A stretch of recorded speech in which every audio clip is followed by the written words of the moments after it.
mothers who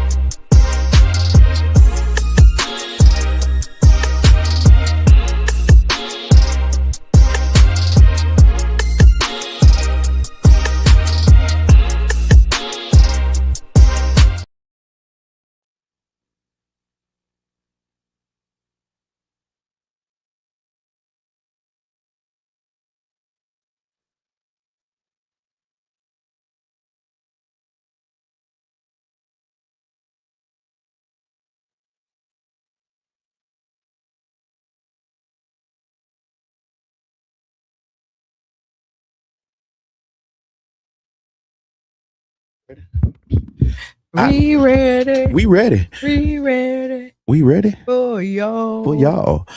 Welcome to the Tampa Bay Breakfast Club. I'm your brother John. And this is Qiana. And this program is being brought to you as part of the New Image Project of the Community Development and Training Center, aka See That? See that. And we'd like to thank y'all for tuning in, helping us to redefine what's cool, because smart is The new gangster. baby.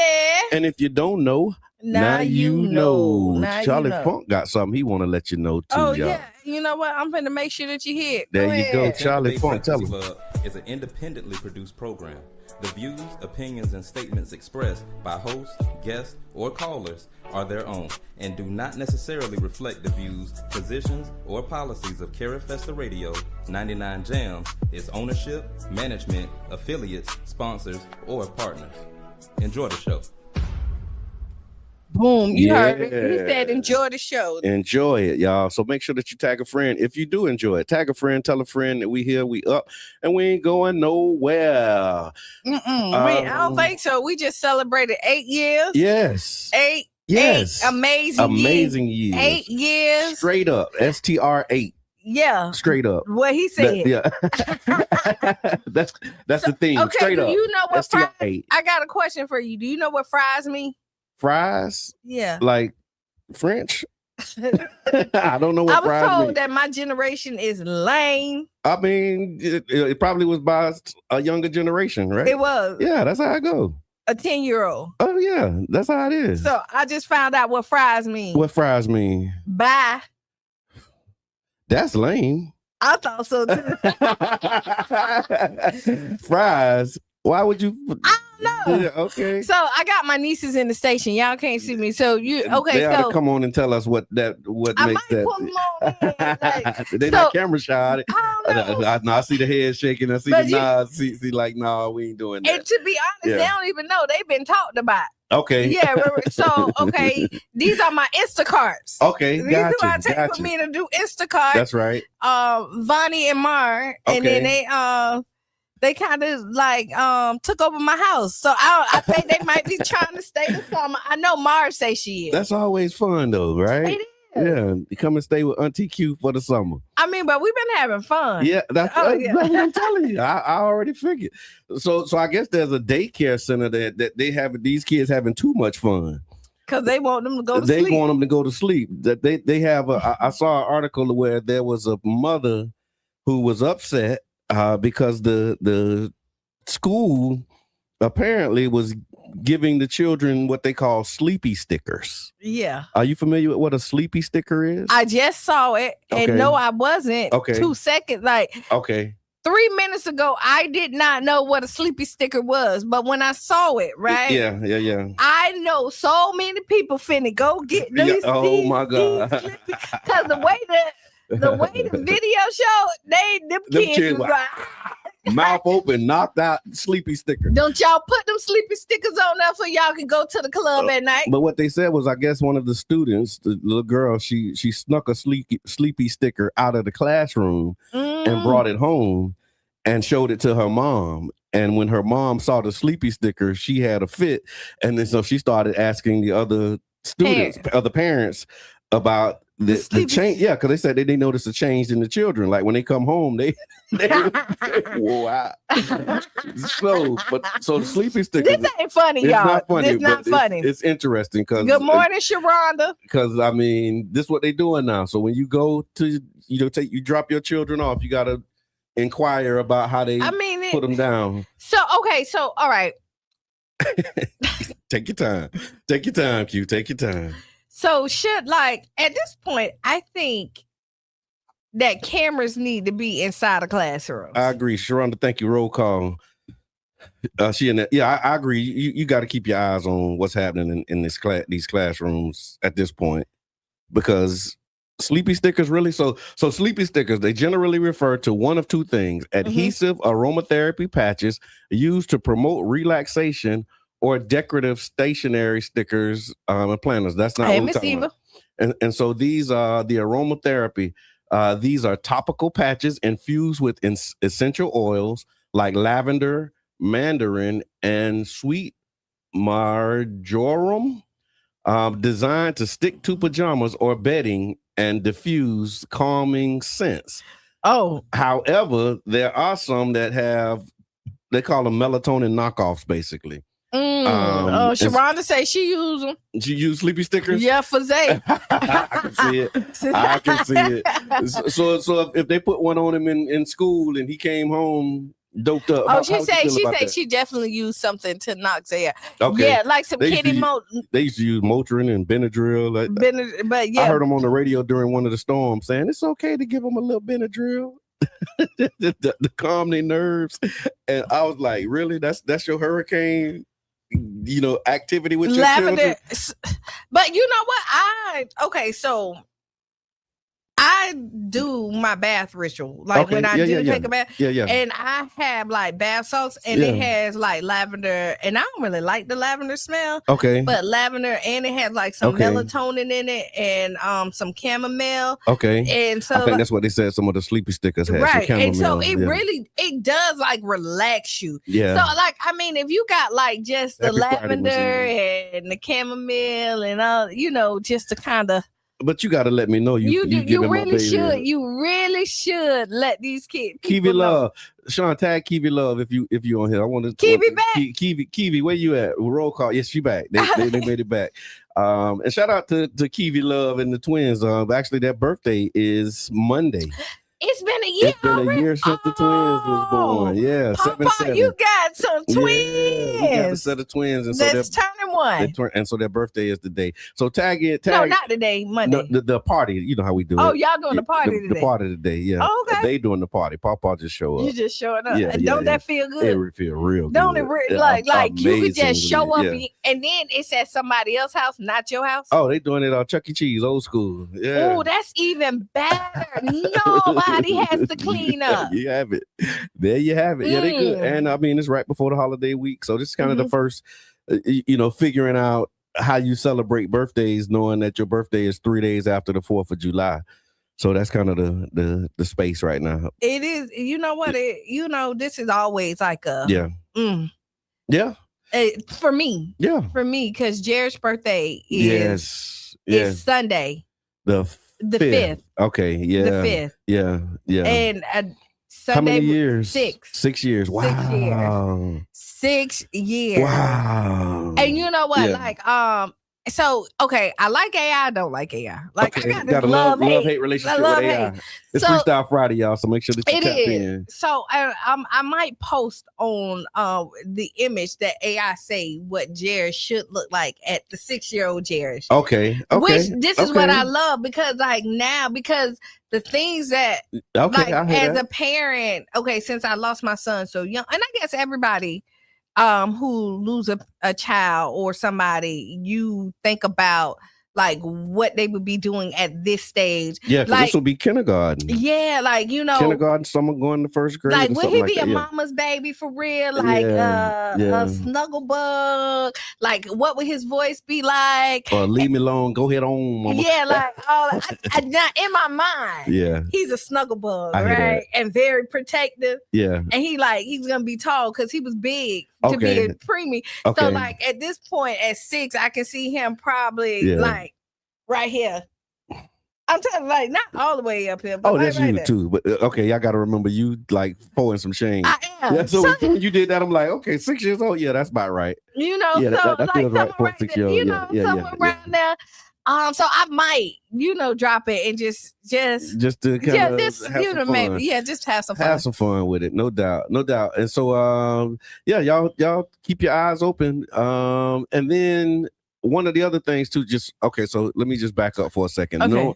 Knowing that tomorrow is Independence Day, and then I also want to take a minute. I would be remiss if I didn't take this moment to acknowledge the passing of Mother Khadija Farrakhan. So we didn't do that on Monday. Yeah, we didn't. And so I just want to make sure that we take a moment, and while many know Minister Farrakhan and his public leadership, people may not be familiar with his wife, Mother Khadija Farrakhan, but they were devoted, married 72 years. Say that again. They were married for 72 years. 72. Got married in September of 1953.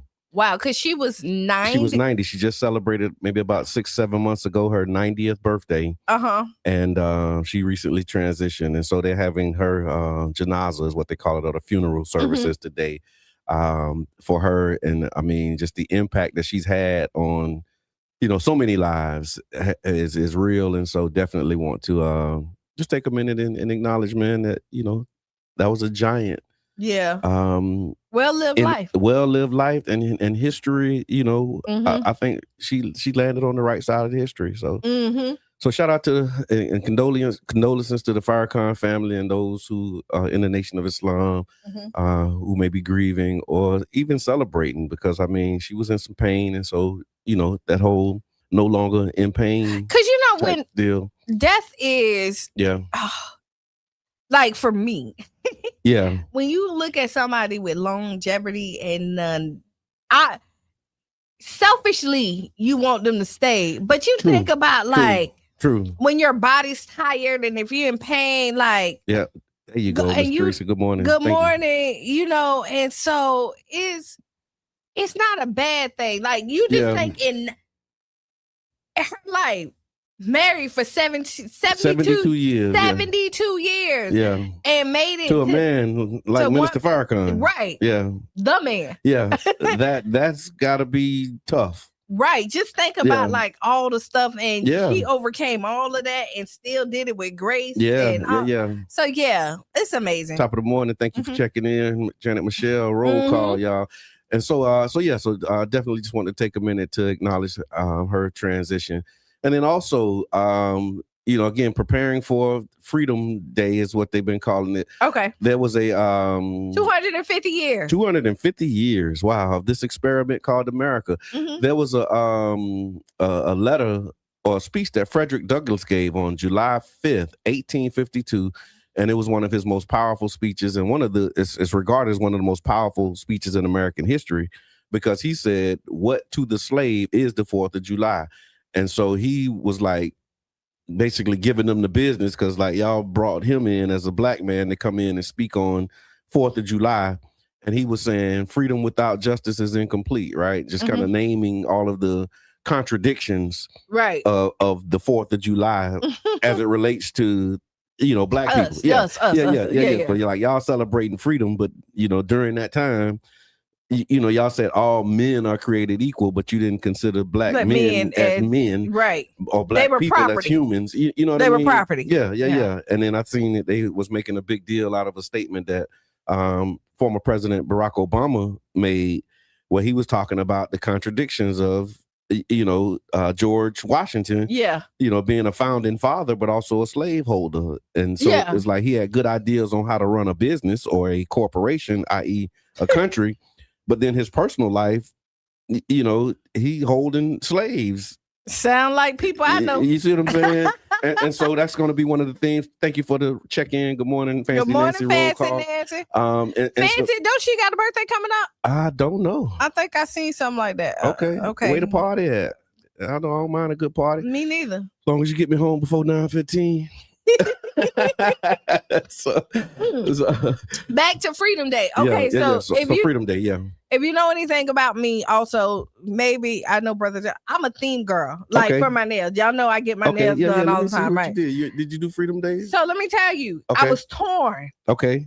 Okay. I was really torn. Like this was really a battle for me because I didn't want to go, you know what I mean, traditional. Like full out patriotism? No, I did not. Yeah. You wasn't feeling patriotic? No. So we compromised with just fireworks. Okay, well there you have it. There we go. That's it. That works. So if you look at it, it's not the red, white, and blue. Yeah. But it is fireworks. It stayed true to who I am. Okay. All the way. Yeah, because I was asking somebody what their plans are for the holiday, and they was like, "Man, we don't celebrate that junk." It's like, okay. So I think we're going to the beach. Okay. So we got. We might go to the beach, do some jet skis, ride under the skyway, some stuff like that. Ideally, do a cookout. Feels good. And then we're gonna be in the yard too. So like 2 different. I mean, how do you not be in the yard on 4th of July? I mean, you got that's amazing. What are you? Oh, nothing. But y'all got the pre-birthday. Yeah, y'all we got the party today, and then tomorrow is relaxing. Pretty much, just kind of relaxing, taking it easy. Oh, but wait, if the party is it today or tonight? Today. Okay. Yeah, it's today. It's early. It's early. Yeah, it's a 1-year-old party. Yeah, 1 year old. Happy birthday. I mean, I remember when we used to do parties for our babies. Like we do their party early and then give them a sleepy sticker. And then we go party, you know. Yeah. Like the children party turned into like the adult party. But y'all party. Gonna be at Chuck E. Cheese. Yeah. So okay. All right, y'all. It's time for roll call. Check in, tag your friends, and let them know that the Breakfast Club has officially started and they are late. So y'all tag Yubi. Where you at? Tap in. Yeah, we ain't seen you. Shayna, roll call. I don't see you. Yep. Miss Teresa's in. I see you. Thank you for tapping in. Mama Blue. I think we're a little early for Mama Blue. Okay, we ain't seen Charlie Funk either. Funk, where you at, man? Come on. Miss Eva's here. Happy Friday. Good and to we see can't you. see everybody. That's why we're asking That's for why a we're roll asking call. you to tap in. Let us know. Niggas, where y'all at? Tag us. Yeah, Royce. All the above. Yeah. Chandra, where you at? Super Dave, where you at? Super Dave came and saved my life. Okay. Because y'all know he Ace. Oh. Okay. Okay. We can't even shout his business out. But yeah, he do stuff that actually that you need. There right? Yeah, you go. Mr. Garbage Can Clean. There we go. Thank you. Hey, y'all. There we go. I know you was out there. Yeah, and there go you. Juneteenth. There we go. Tag your friend. Roll call. Y'all can't be missing roll call, y'all. Okay, so while we're like doing in between roll call, we seen the NDIRE. Okay. Right. And she came out and basically saying like all black folks don't want to be saved. And well, I mean, which is a true statement. Yeah. And she was just saying like the number one how you define saved, right? Right. And then then we're looking at the Young Miami song, right? Spin that. The number one song over the summer. I remember when they first dropped it. Hey, Chandra. Yeah. There we go. There we go. When they first dropped it, I remember they was like, "Is this gonna be the song of the summer?" And everybody was like, "No." 2 days later. Everybody around here doing the dance. Yeah. So I see it, and I mean, I just used the song in a meme with Trump. Okay. I created a reel with Donald Trump, and the music for the picture was spin that.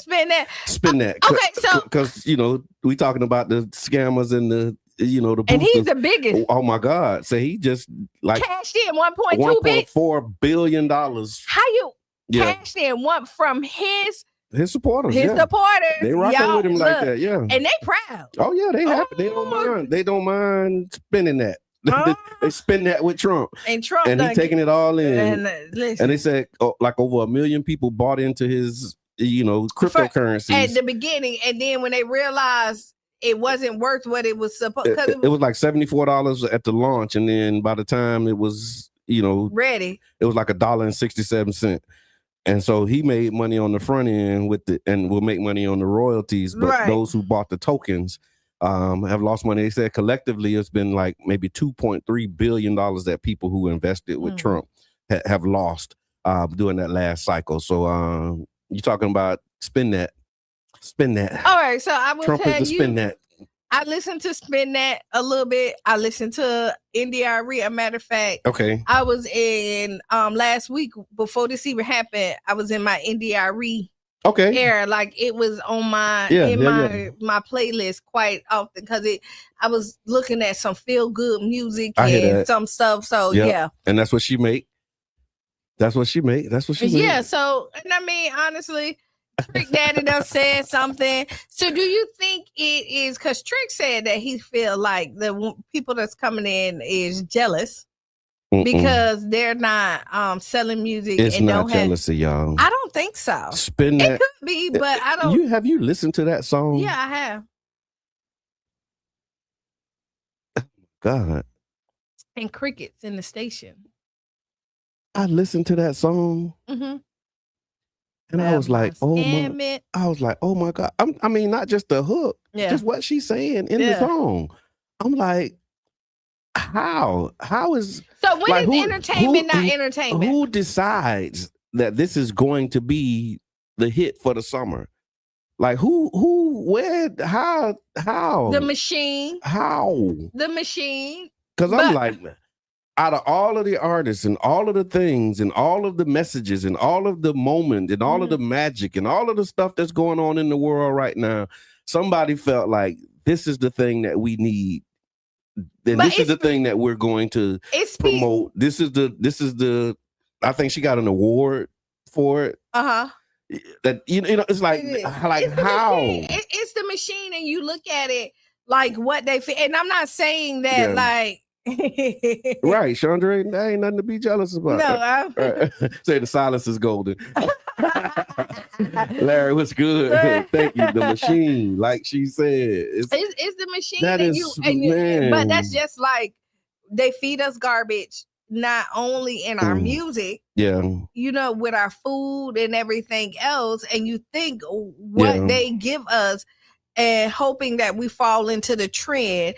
So when we wasn't Spin That, we were on big time drill music. Okay. You know what I mean? So if you got to choose between Spin That and murder.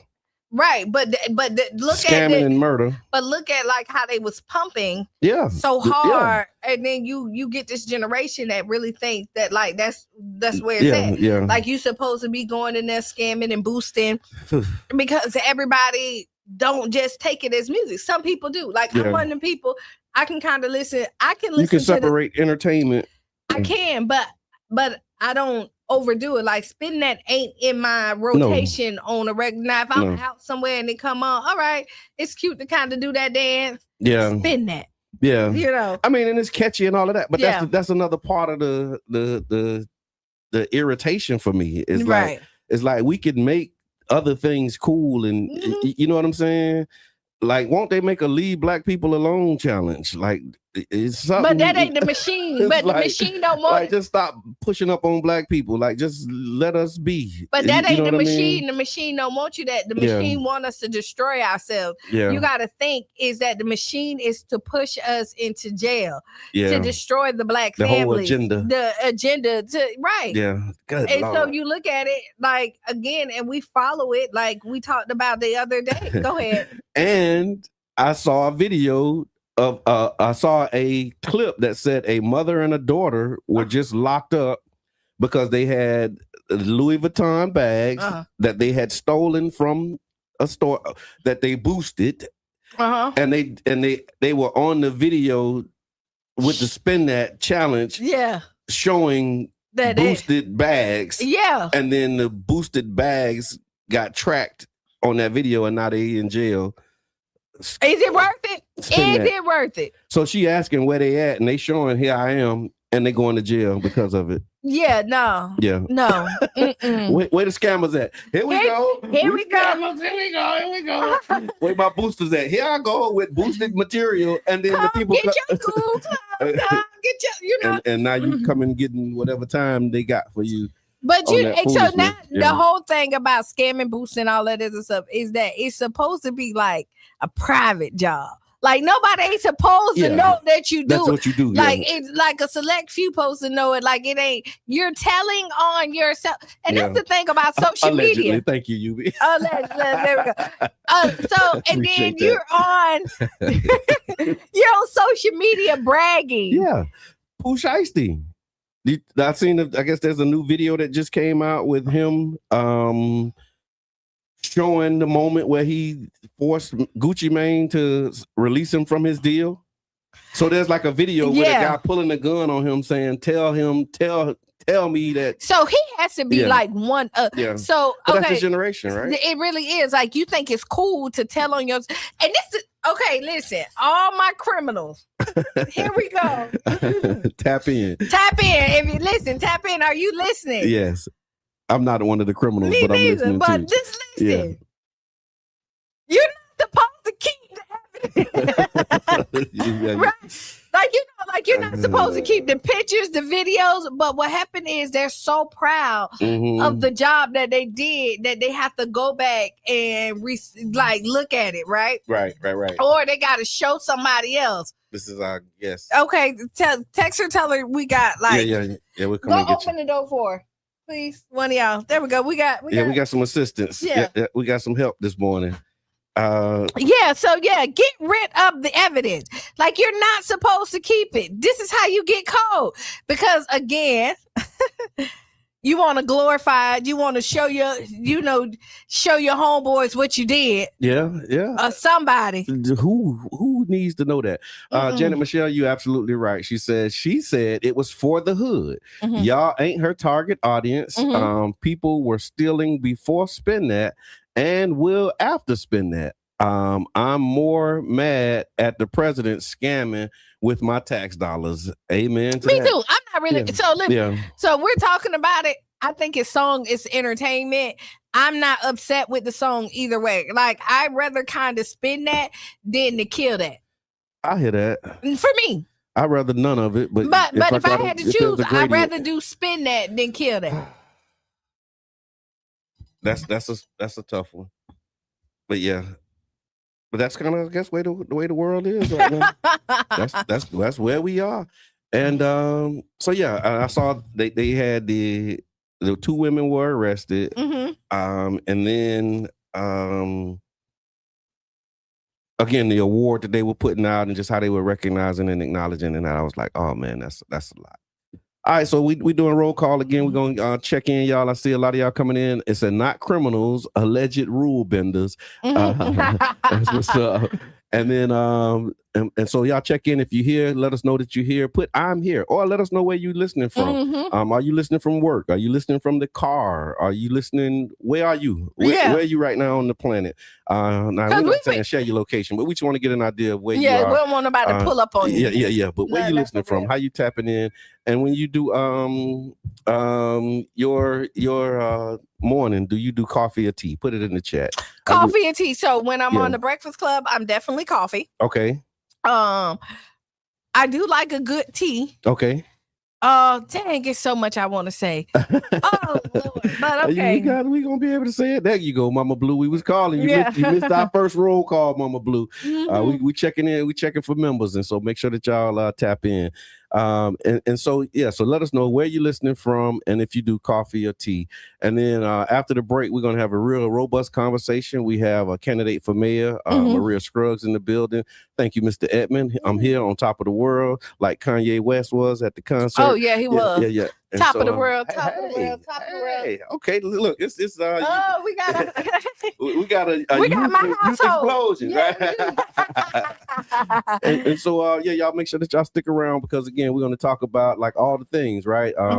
I saw the post, and thank you, Sister Maria. She said she kicking off her Truth Friday. She is, and this is going to be a good conversation, Truth and I'm always excited. So Tiffany say tea, no coffee. Kiwi is on. Good morning. Good morning. Yeah, we was checking for you earlier. Wanted to know if you saw those sleepy stickers. and what would you do if your child came home with I will tell you because we got like 1 minute. Look, 1 minute. I would be upset if I didn't know that you put the sleepy stickers on. Like, only person that need to put my baby to bed is me. Yes, Lord. On my mama. Yeah. Like, and if you ain't just holding them and rocking them, then don't give my children nothing that no foreign substances that you ain't talked to me about. You hear me? All right, so we'll be back about 5 minutes after the hour. Again, we're gonna have a real robust conversation on this Freestyle / Truth Friday. Yes, right. So stick and stay. Tell a friend that we're here. Yep. If you haven't liked and shared the post, shame on please do. I'm sorry. Like and share. No shame. I can't stop him with this. I can't. Shame on you. No, I'm not shaming nobody. Just go ahead and do it right. It's me. I'm shaming you. I know. Yeah. Okay, so all right. So yeah, do that and we'll be back 7 minutes after the hour. Right on. All right.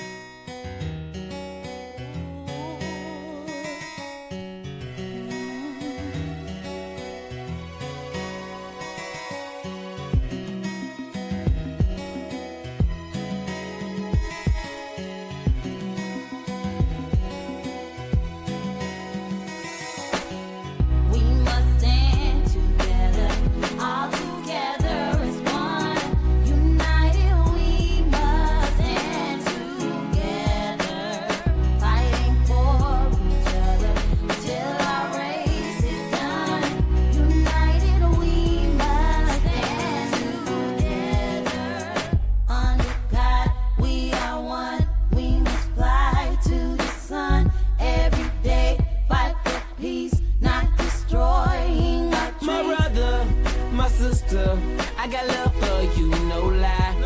I give my best, I try. Someday to touch the sky.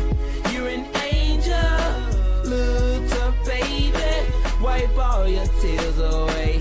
I know it's been crazy, but keep your head up high. Foot chase through the projects, dodging foreign objects. Street knowledge, I should've went to college. Odds stacked against me, surviving off instinct. 3 blocks from the precinct. Lil' homie caught a case, others lost family members. Product of his environment, projects produce violence in the middle of the streets, cause that's how we eat. Just heard rap about the trap, don't mean I ain't about peace. We must stand together, all together as one. United we must stand together, fighting for each other till our race is done. United we must stand together, under God we are one. We must fly to the sun every day, fight for peace, not destroying our dreams. Peace in the streets, love to my brothers, love to my sisters. We all need each other. Children need their mothers and they need their dads. Taking a life that don't make you bad. The fact that you do that is so sad. Pocket watching, plotting on another man's cash. Pick up a book instead of picking up a gun. Increase your knowledge and that'll increase your funds. If everyone succeeds, then crime would decrease and people would live instead of resting in peace. Unity, that's what we need. Stand up and be a positive force in the community. We are one, we must fly to the sun every day, fight for peace, not destroying our dreams. We must stand together, Must stand together. all together as one. As one people. United we must United, stand we shall together, rise. fighting for You fight for me till our race is done. till we see God. United we must United we will rise. Clap with me. under Clap. God we Clap, are yes, one. sir. We must Clap. fly to the Clap. sun. G beat on the track, man, and I mean this is from the heart. Not destroying Back and forth to prison, cause my position in the ghetto was wishing my dreams was in my hand, man, instead of so distant. Violent crimes on my record, showing judges I'm reckless. Guess they think I'm rich and young, like Young and the Restless. Every time I see a young brother rich in peace, got to be the only time when I watch TV. Cause the struggling and suffering is all I see. Besides muscling and hustling that wall with heat, I point the finger at the devil boy for taking my peace. Cause the only way to live is to take to the streets. But they rate me as a villain for the killing and dealing. For what? My last resort to make me a living. I don't give a damn, tell them so what? I'm gonna survive even if they threaten me with life. The arms of poverty held tight, making life a fight. But in the sky, we got to unite. Keep your head in the sky. We must stand together, all together as one. United we must stand together, fighting for each other till our race is done. United we must stand together. Under God we are one. We must fly to the sun every day, fight for peace, not destroying our dream. We must stand together, all together as one. United we must stand together. To ask, why am I called upon to speak here today? What have I, or those I represent, to do with your national independence? Are the great principles of political freedom and of natural justice embodied in that Declaration of Independence extended to us? And am I therefore called upon to bring our humble offering to the national altar and to confess their benefits and express devout gratitude for the blessings resulting from your independence to us? I am not included within the pale of this glorious anniversary. Your high independence only reveals the immeasurable distance between us. And just like that, guess what? We back. We're back. Oh. we back. Welcome back to the Tampa Bay Breakfast Club. I'm your brother John. And this is Qiana. And this program is being brought to you as part of the New Image Project at the Community Development and Training Center, aka See That? See That. And we would like to thank y'all for tuning in, helping us to redefine what's cool, because smart is the new gangsta. Baby. And if you don't know, now you know. Okay, you know what? So Charlie go ahead. Funk got to tell them too. Go, we got to say this. I got you. Go, please. Yeah, the Tampa Bay Breakfast Club is an independently produced program. The views, opinions, and statements expressed by hosts, guests, or callers are their own and do not necessarily reflect the views, positions, or policies of Cara Festa Radio, 99 Jams, its ownership, management, affiliates, sponsors, or partners. Enjoy the show. I like there it. You go. You know I like sounds. Boom. Yeah, the explosion at the end. And if you're just tuning in, we have with us candidate for mayor Maria Scruggs in the building. Again, we call it Freestyle Friday / Truth Friday. Truth Friday. And you're kicking it off here with the Tampa Bay Breakfast Club. Welcome back. Well, thank you, Brother John. Thank you, Q. How you feeling this fine happy Friday? To be here. It's awesome. I'm not on I-4. Okay, yeah. Because it's crazy. Jump out the bed on those days, and I got 18 more to go. Yeah. 18 days? 18 more working days. Oh, wow. Yeah. Congratulations. You're retired. I'll be retired. Yeah. And so how many years have you been? Will be 45 in the system. Yeah. As a worker, government worker. Sure. 19 finishing up at Orange County. Ooh, so 19 years and you done seen when it was quick to get there, when it was not. Oh yeah, it done changed a lot. That route. You've seen that route change. Oh, I've seen it. I've seen it, and this governor had me psyched up because in April he made a decision to open up one of the lanes. Yeah, it made a difference of an hour. Okay, that didn't last long.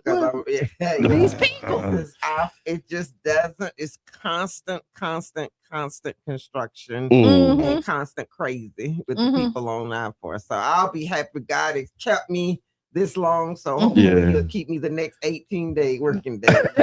Well, you know what you say, you got patience. Yeah. Oh yeah, you learn that. Yeah. You learn a lot about yourself. Yeah, that's true. That's true. Every day, doing that every day. Wow. You really do. Yeah. And about 5 years ago, I got to the point where I turned on no music. I did learn how to do business because I do a lot of conference calls. Yeah. A lot of conference. I've been on some of those. You do them in the morning too. Well, it makes sense. Yeah, she on the road. She on the road. Yeah. But it makes sense. It's like if you riding for 3 hours, 2.5 hours or so. Because I remember when Orlando used to be like an hour or something drive. Not so much. No, but if you're in the car, you might as well get some stuff done if you can. Amen. If you can. Amen. I'm telling you you learn how to maximize those 5 hours a day. Yeah. I remember that was a part of my experience before becoming they call it a professional organizer. And working a 9 to 5, I was working in a call center in Clearwater, and that 8 to 5, making the phone call on your lunch break, doing the things that you need to do. But I did that up until 2016 when I got hired by SCIU, which I want to talk about. I want to talk about. Okay, so we're gonna talk about that. So let me frame this for our audience so that y'all understand this, right? So Sister Maria is very active on social media. Yes. And you didn't just start that. And you do a series called The Truth Days. Was it Truth Thursday? It started with one day. It started with one day. I remember it's like a Truth Tuesday or Truth Thursday.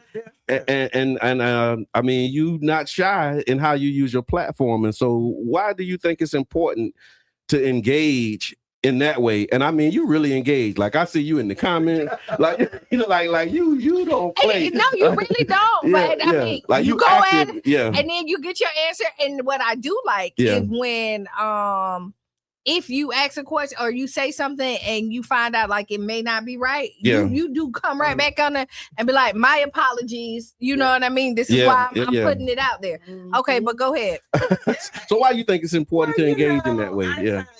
I'm a criminal justice professional. Okay. So I bought into very early the importance of truth and fact finding. Okay. And in this country, in this experiment, as Brother John called it, truth looks a lot different these days. How about that? Yeah. I tell you, I had to create a forum that helped me understand that truth is still a great foundation of getting results. And that as human beings, we often can get the truth twisted. So the reason for the very out front with it, with some, especially from the political arena, sure. Oh my gosh, she's engaging on social media. I would never do that. Yeah, what do I have to hide? Yeah, I'm an open book. Yeah, and not afraid to make mistakes in the public. And like Q said earlier, when I do, I come back and oh God, I blew that. But that humility is something else. It helps. It helps build character, and it helps you recognize, okay, I'm being called down on this. I'm being held accountable because I made this mistake, and I bet y'all won't make that same one again. Yeah, I made another one, but I won't make that same one again. And I think that's one of the challenges we have. People just do not want to be held accountable. Public. They want to be in the public, but they don't want to be held accountable. Yeah, I've seen that too, where it's like, okay, you're going to say this in public, but then when I respond in public, you say you should have called me and we could have talked about this privately. You know what I'm saying? Like you said this publicly, I correct you publicly, and they say, well, why you correcting me publicly? Well, it was a public. You know what? Thing. I have this thing here. I'm going to check you where you started at. That sounds like my mama. I was just going down. Like I gotta sometimes you let stuff slide, but with some stuff you can't. And if you go public, I need to check you publicly. Yeah. Right. And I like that because the last time you were on here, you said that you're okay with being checked publicly. Like I'm a public figure. I'm out there, and if you got something to say, do it. Just put it out there. And then the other part that I see too is that you intentionally will tag people. Why do you think it's important to tag those? I don't want anybody to forward you my text if I'm talking about you. Okay. I want you to see it. I want you to know what I'm saying. I'm calling you by name. Okay. I'm Yes. not throwing shade, Yeah. you won't have to guess that I'm talking about you. Okay. And so I'm very intentional in making sure that people know I'm tagging you because I'm saying something about you publicly that I think you should either be aware of. And if you want to respond, please do. Yeah, here's the space to do that. Yeah.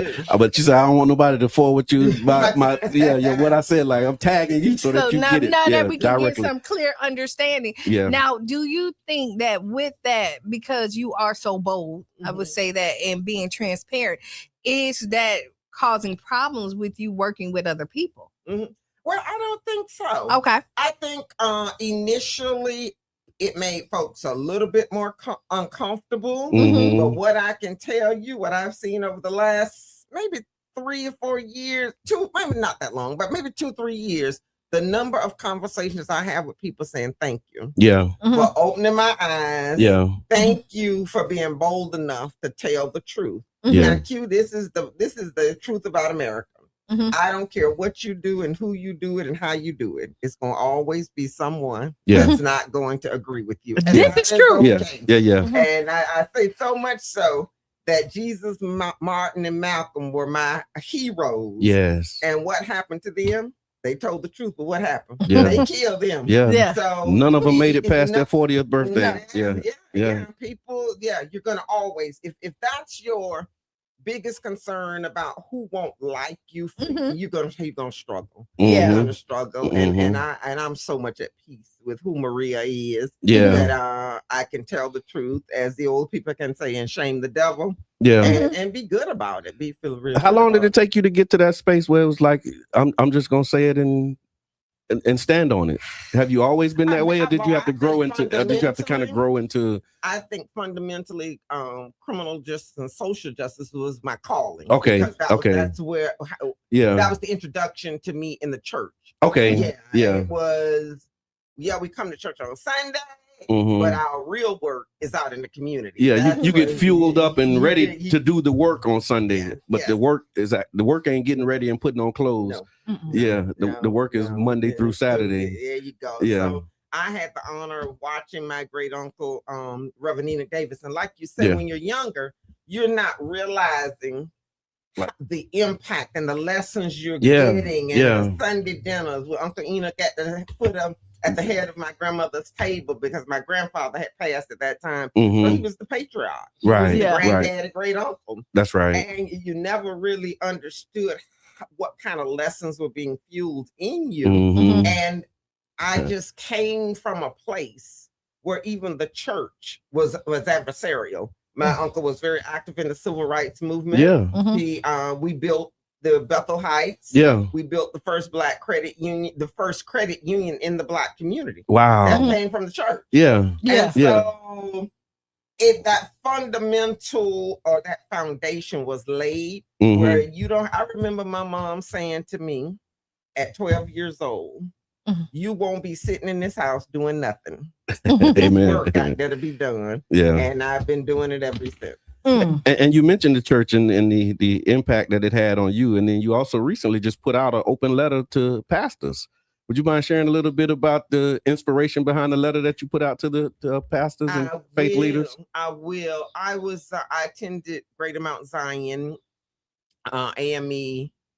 That's last Sunday. Okay. And when I got in the car, I was just sitting there, and I felt it was something that I was called to say to pastors. And I sat there in that parking lot and in Greater Mount Zion's parking lot and scripted that message. Because I think there is something eerie going on in the Black church.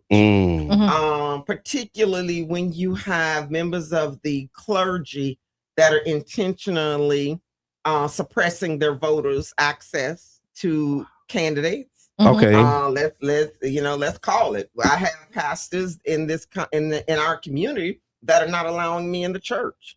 They're running me around and giving me all kind of excuses about why I can't come, and if you can drop off your literature, but we don't want you here.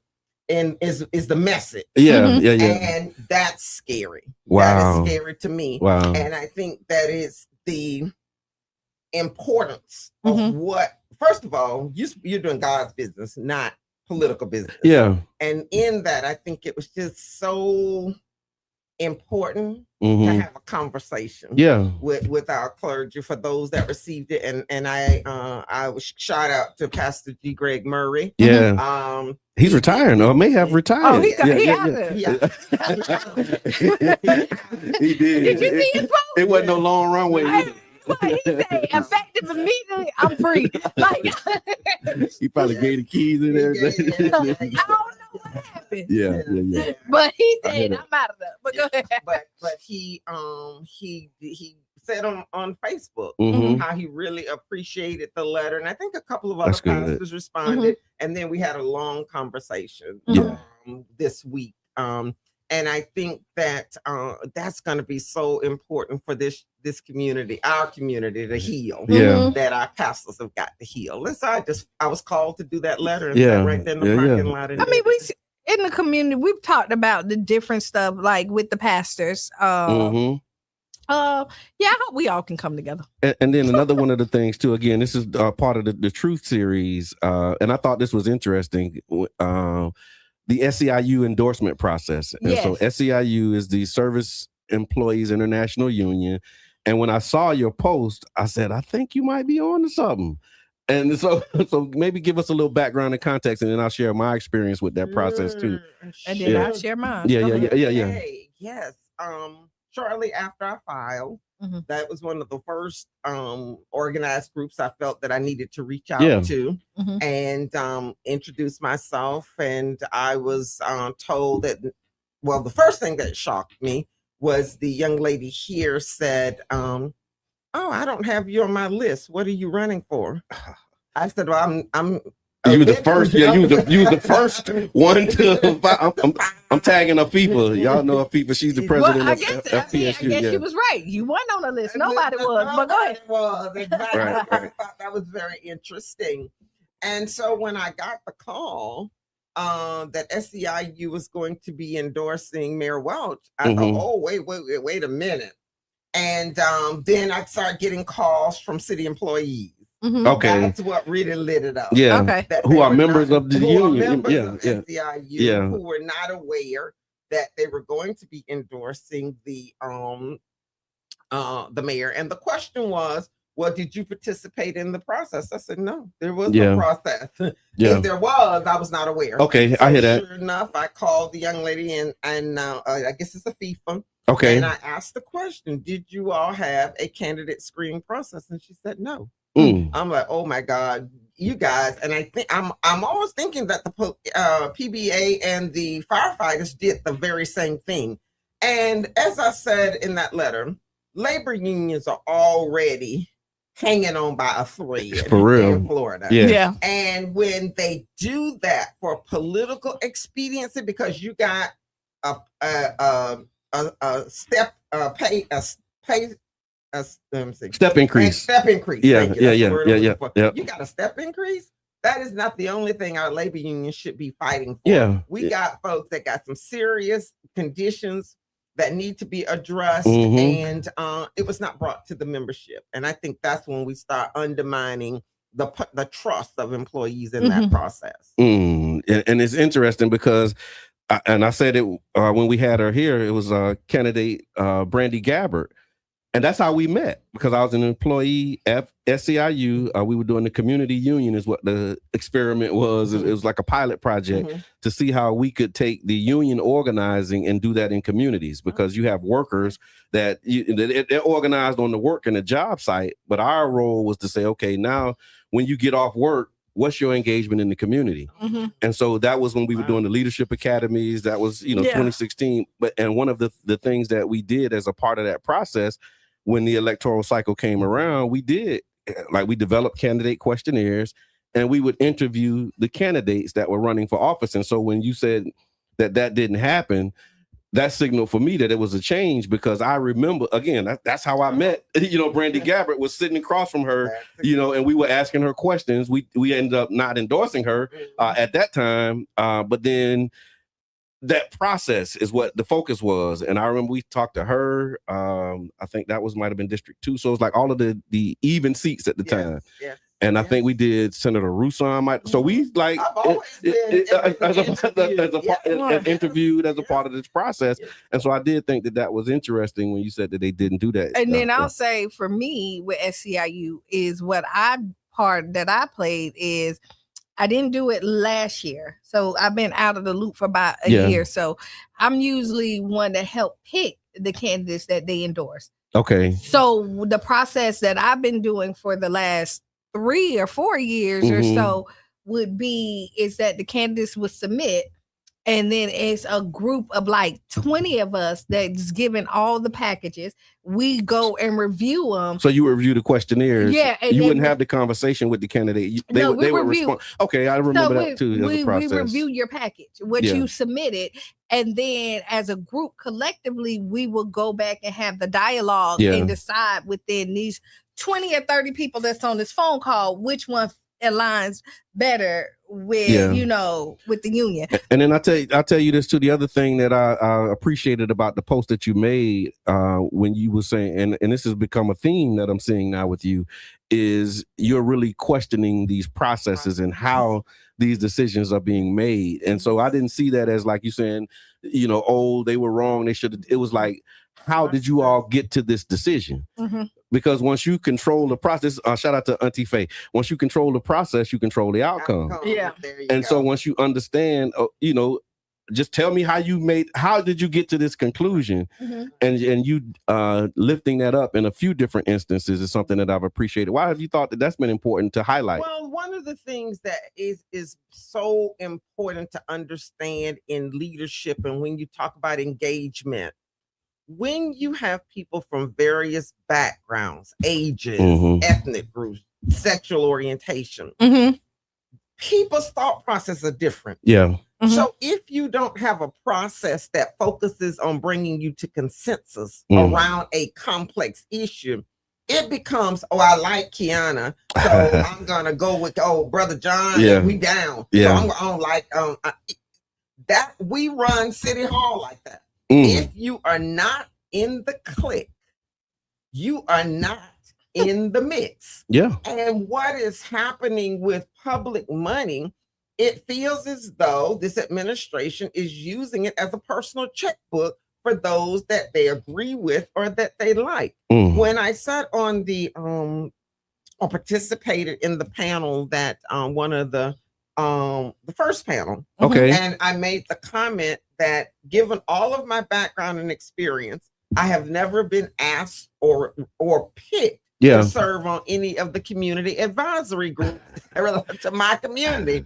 And the one of the moderators said, I was really surprised to hear that. I said that is our modus operandi. We don't focus on process. We focus on relationships. Yeah. And that relationship is a quid pro quo one. You do for me and I'll do for you. And we're getting the results we're getting. And even the criticism I have of the mayor in the historic gas plant. Yeah. If he had taken the council and the public through a process of looking at various options, as opposed to just diving in, I'm going to do this because I'm keeping a promise to his community. And I really want to correct him on that. Okay. It's not just his community that he has to be focused on. It's our community. Yeah. And if he had taken us through a series of a process that looked at various options, and then through some kind of consensus process can say, this is how we came up with option A over option B. Yeah. Because to just outright say you're going to sell one of the largest public assets in this city to the highest bidder is totally irresponsible. And I think that takes me back to why process. It doesn't matter. It's process in your home. It's processes in the job. It helps people come to a consensus on what's the best possible solution in complex situations. I love that. And I love that you've been highlighting that and lifting that up. And one of the things, another one of the processes that I saw, again, this is all part of that truth Friday and the Truth series, is you were talking about the process, and there was a lot of back and forth around the process following the NAACP's forum, and you took some issue with that. Would you mind sharing what some of that was? I don't know if you saw the initial post after the debate. I gave the branch and President Esther Sani high remarks because I thought the process, her communication about what the process was had been almost a month long. Well, imagine my surprise the day after the forum to receive an email saying that we had been evaluated by anonymous evaluators. Now that almost sent my head in around 180 degrees, because I couldn't in a million years understand why you would cloud your process, an event that had gone well. And while I was concerned about the location, all of my concerns about the execution, as I get older, some things you just go with. Just go with it. And then I start to see the bigger picture. The bigger picture was we're going to try to stack the deck. And when you start trying to stack the deck, you're cheating. And when you're cheating, you have no value to me. You have the respect is gone. And I think that it was a sad commentary for Esther to put herself and the NAACP and in that position, because it then tainted the process. And I think it really came out in my favor, because I've certainly been able to get a lot of feedback that said, I don't care what the NAACP came with. Maria Scruggs dominated that debate. So, why put yourself in that position? Why just not do the right thing? And it really spoke to, I don't know if you had heard all of the concerns that Ray Tampa had about the NAACP hosting the forum. I did not. He was saying they're going to find a way to make it appear that Mayor Welch was the winner, and doggone it if he was right. That's how it happened. And you mentioned that you had concerns about the location. What were the concerns that you had with the location? The NAACP has historically done candidate forums in South St. Petersburg, where most of the members are. To date, not one of the candidate forums is scheduled for South St. Petersburg. Again, very problematic during a time where we have a very contentious mayoral race. And interestingly enough, the candidate forums have either been North St. Pete, West St. Pete, and downtown, where you're going to have to pay $50 if you want to attend that one. I have just been contacted by LEU Brayboy that the Melrose Mercy neighborhood is trying to schedule, not trying, they will host one either on July 24th or July 31st. I guess the consensus is what's more convenient for all the candidates. Oh, that's good. That'll be good, because you're right. We do need that gap to be filled, and I know we've been having some conversations about how to do that. But your brother John has been trying to find who else can do it. Like, because you have that thing, like, I have this idea, I want to do this thing, and then you end up doing the thing. And I've just been in a space where, like, just capacity and bandwidth is just limited. As much as I see the need for it, I'm like looking around to see, like, who else can do it, who else gonna step up, and then I can support whoever's doing it, but not always being the one who, like, carries that torch. And it's happening, and I'm really we'll be able to announce, I think. We got new rules, so the thing we can announce. So I want to say this too. So if you're just not tuning in, we're here. I'm shaking my head. Q is shaking her head, rolling her eyes. You're here with the Tampa Bay Breakfast Club on 99 Jams, WUJM 99.1 FM. We have candidate for mayor Maria L. Scruggs, and I appreciate the distinction. Right? Yes, didn't realize it was two. It's two. Yes. And so Maria Scruggs, and we've been talking about the Truth series that she does on social media. Some of the hot takes, I guess you would say, and then we're going to get into some of the issues around candidacy campaigning. You got some time? You gonna ride with us this morning? It's a holiday. Give us free. We got a day off. I'm free. My next podcast is not until this afternoon. Okay. Absolutely. And so one of the themes that we had really for this week was around what should we be expecting from our leaders, right? Particularly the mayor, and those who show up. And there was this conversation I saw, again, social media and the timeline, and there's this idea that we want our leaders to show up and be present, everywhere.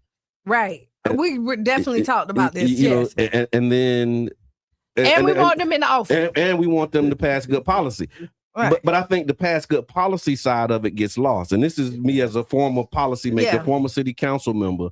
One of the realities that I faced very early on is once you get into the space, right? Because the whole idea is, you can just keep doing what you've been doing. No. You were not the city council member for this district. Mm-hmm. You were not the mayor. So whatever you were doing before this is not what you've been doing. So when you say you can keep doing what you've been doing, let's stop that. Yeah. When you recruiting candidates, stop that. Because I bought into that. I thought, I'll be able to do what I've been doing. I realized really quickly. No. I'm a super voter. Yeah. And I love to vote in elections. Yeah. But as a council member, you're voting every week on multiple issues. And I realize if you want to be an informed voter on these issues, you're going to spend a lot of time getting up to speed, getting up to date on that. And in some cases, the balance between the policy work, reading the 800-page agenda, right? Yeah. Going from codes compliance to stormwater drains and everything in between. And not taking the cliff notes. And not taking the cliff notes or not using the relationship because, the administration, they with it. So I'll be like really being informed. Mm-hmm. That takes a lot of time. And so I think there's this false expectation that I won't say false expectation, that I don't think there's an appreciation for the policy work and the actual day-to-day operating of a city. And so with your experience as a public administrator, how would you find the balance between trying to be everywhere like people want you to be and actually making and passing good policy? Yes. Well, and I think one of the things that I've talked about on the campaign trail that one of the first things that I want to do is have a workshop with city council, because I think what has happened is there has been a line blurred between what the role of the strong mayor is and what the role of the city council member is.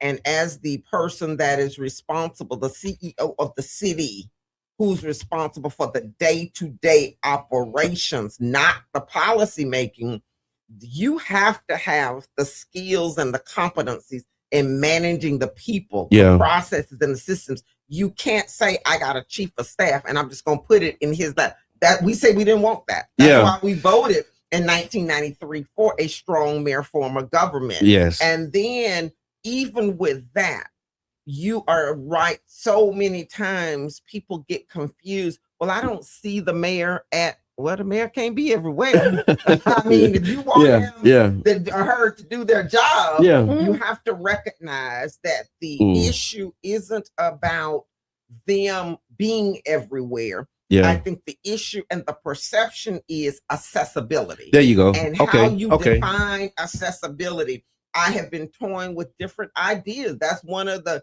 things I stay up at night about, is how do I overcome the reality that people do want to see you. That's right. That's right. In the workplace. Yeah. Scruggs, I'm so glad you're walking around today. We hadn't seen you. Yeah. What you want to see me for? Right. I just want to see you. Yeah. And amazing. You are. It's true. I learned that at Orange County Corrections. When I started there, I was over the inmate programs and work release. Mm-hmm. Well, I had staff throughout the entire campus. Mm-hmm. And in my staff meetings, staff would say, well, we don't get to see you walking around. I'm like, are you kidding me? Over the campus, there's no way I'm going to be walking around. But what I came to understand after hearing that a couple times, I just want to touch you. Yeah. I just want to know you there. Yeah. I just want you to know that I'm here. Right. And you are hearing me. That is so important in the workplace. Yeah. City Hall is a workplace. And I think that outside of the mayor's operational and operating his decision, I think that the perception is that he's not accessible. Okay. Meaning, he's not a people like person. I can't put my hands on you. That's been a narrative that's come through. And that's a part of the challenge with being in those offices is, and Q, this was like we had our off air briefing, and Q was saying how like you can be doing the work, but if nobody knows about it, then it's like that tree falling in the woods. Right, nobody cares. Right. Because like you could do the work and somebody else will take the credit for it, right? Yeah. And then you could be out there not doing the work. But you everywhere. You in all of the pictures. You cut the ribbon. But there's no policy. There's no shift in the administrative functioning. And that was another part of my struggle. Again, and this was just lived experience. It's like, I really want to be here. I really want to organize the community. And so the town hall series and this whole co-governing idea, but there's a balance, because it's like, okay, y'all, love y'all to death, but next Thursday, I got stuff to do. I got to vote. I got a 240 page, term sheet and agreement, because the Rays was like dominating that, and it was a lot of work that had to be done where like you have to prioritize. And I think that's one of the things that as community, and we got don't some appreciate. Questions too. Yeah, we asked, and I was just letting them stack up. We would actually have some questions in the comment section and in the chat from our members. You want to take which one? We could, let's start with who we got. Eva. Let's start with Miss Eva.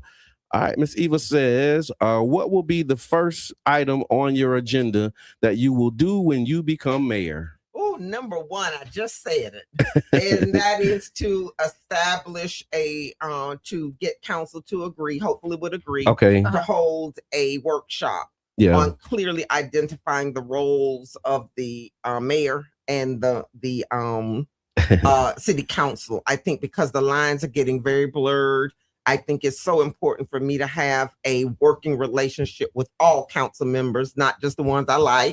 And then the second priority is building the relationship with the 3,800 employees that are with City Hall, because one of the things that's really, really important for people to understand, the public to understand, is that as the CEO of the city, the mayor, the employees become an extension of you. Yeah. And if your employees have not bought into your vision, you're sunk. Yeah. And I think this is one of the fundamental issues that this mayor has experienced, are his employees, regardless of what department they've not bought into your vision. And that's primarily because there is such a detachment. Yeah. He's up here and they're there. Yeah. You cannot run a city like that. So 1 and 2 go hand in hand about relationship building with the people that will help me run the city. I think that it's so important for the public to take the crowns off the heads of elected officials. Yeah. They are people. Yes. They have to be treated like people, not kings and queens. And then as administrators, which is what the strong mayor is, has to recognize, bro, sis, you can't do this job by yourself. That's right. That's right. Go around strutting and thinking you all that in a bag of chips. Yeah. And you have not built, because it's a process. Yeah. A relationship with your employees and a relationship with that council where you can feel good about the fact that you're not going to always agree. Yeah. But people know in your heart of hearts that you're doing it because you believe that it is the best thing for this city, not just for Q, because that's my little girl, not just for Brother John, because he my boy. I got something for you. Just wait. People have got to be the public trust has got to be rebuilt in City Hall. All right. Another question: how do you manage your self-care during this political run? Well, I tell you, no, take your time with that one. Take your, because that's a real like I don't want to gloss over that one, because that is important. Because as we're you standing up front, you put yourself out there, it's a lot that come with that. And just the ideas, the thoughts, and like you said, the things that keep you up at night, and you wake up with an idea, so you got to how are you managing your self-care during this political run? I tell you, the way I have managed it for a very long time now, and it took a lesson. It took a couple of hard falls and a couple of sick days to understand that it's number one. My first thing is rest. Yeah. I rarely will take a phone call after I get in the house. Yeah. Most people will know after 8 o'clock. Yeah. And the reason that is because your phone will ring all night long. And so typically if it's ringing after 8, I know it's something wrong. Yeah. With somebody. Yeah. So rest. Yeah. That's number one. And that sounds like a clear boundary. I think that has to be established as well. Like being able to say like after 8, y'all know that's because you're right. As long as you pick up, people will call. People will call. Another piece of me and my self-care, y'all know, everybody know I'm a Sean Brown fan. And that's been over 30 years. Yeah. And it's important for me I love music. My dad was a musician. And so just to have that time where I can go and hang out and just listen to music and dance.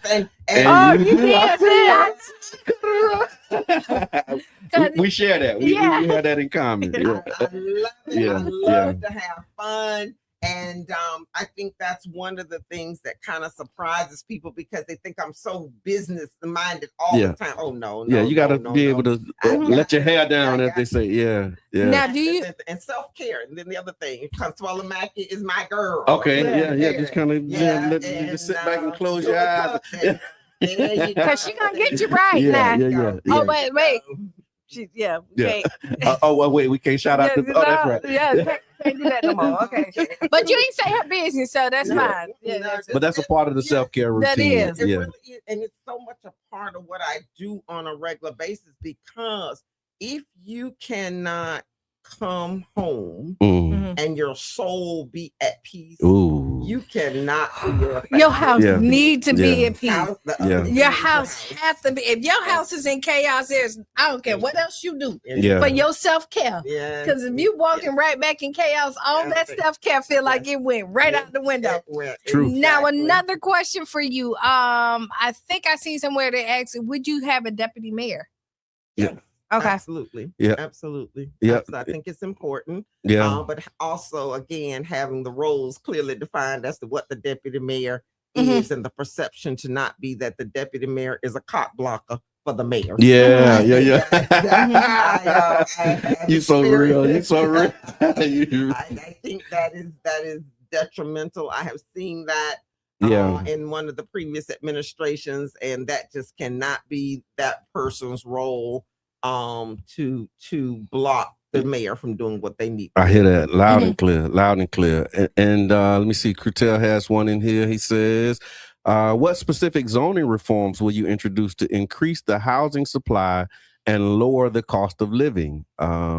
He got a bunch of questions in here. So I'll start with that one because it was one of those questions where if you read it all, you probably will miss something. And so we'll stay there, Crew. Thank you for that commentary, Crew. So what specific zoning reforms will you introduce to increase the housing supply and lower the cost of living is the first part of that question. Okay, Crew. I don't think that the zoning reforms is the issue there. Okay. I think that I'm not sure if you're aware that we have the mayor has gotten council to approve some zoning for the deuces that will increase housing.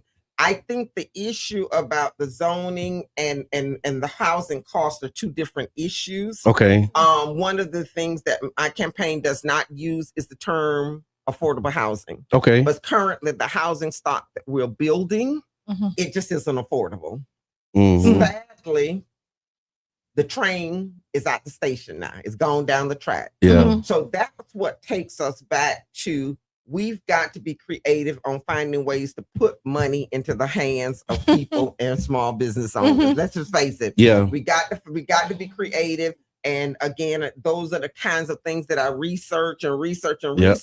How have other communities? We can't be the only community that is being where the cost of living has outpaced wages. Right. But how do we do that? And so there are various strategies that I'm looking at to address the livable wage issue, as well as to address the support that small business owners need. Small business owners need definitely to see more revenue, Mm-hmm. and then they need to see less expenses. How do we help them do that? How do we help? How can government support that through this economic cluster concept? And those are the two foundational things to help us address this whole affordability issue. And I think you might have just hit that. UB has had it in here. He says, how will you increase economic opportunities, employment, and sustainability in the city? And I think you might have just spoke to that. Mm-hmm. Another part of Crew's question, he asked, he said, oh, it just jumped. Hold on, let me I got it here. Got it. Okay. It says, what is your strategy for reducing chronic homelessness, and how will you coordinate mental health and addiction services? Well, one of the things, this is an area that's very dear to me, and for many reasons, because I have seen too many people housed in the place where I work, in the jail, and when they really need help. Yeah. One of the things that I would start out with is evaluating the public funds that are going to support programs like CALL and other supportive services, because I can tell you during our operations of Phyllis Wheatley, what we recognize is that we need to strengthen the supportive services monies, we need to strengthen the accountability in those agencies that we're paying to address mental health, because what we're not seing is the outcome. Yeah. And we're putting a lot of money there. I met the two of our community police officers introduced me to the young lady who's running the CALL program. Okay. And I know this young lady was probably thinking, who is this crazy lady? Because I went up to her and I told her, I said, I just want to introduce myself. I said, and there's been a lot of public support of the CALL program. Yeah. I said, but when I'm talking to people in the community, I'm not hearing it. In the same vein. Yeah. So I'm going to be reaching out to you, and what I'm looking for is real outcomes and receipts. And she said, well, I got it for you. I have not had time to follow up with her, but I will. But I said, I don't want that to be intimidating to you, because I want the program to succeed. Yeah. I here's the foundation. And a lot of programs on the surface are good. But it's time to take it to a different level. Yeah. Public resources are limited, and we spend an awful lot of money in St. Petersburg funding foolishness that does not work. We just don't have the outcomes. We don't have the numbers. Do you have any examples of things that you? I tell you, Mike Gelazzo called me out on social media last week, and he said that he used the word IRE, meaning that I had a really aggressive tone. Oh yeah, the ire. Yeah, I know that. I seen that word. I kind of know what it means. Yeah. And I said, no. Why does he think that? It is not personal, bro. Yeah. You have just you've been to the trough quite a bit. You and Esther Sani, y'all have received a lot of public money. I want to see the results, because I saw a presentation at City Hall that left me scratching my head. And then when I talked to certain council members, they didn't quite understand it.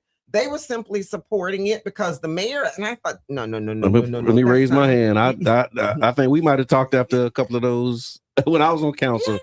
Yeah. I'm thinking, okay, yeah. come on, folks. Now, as we used to say when we were children, homicide. Yeah, homicide. Love you.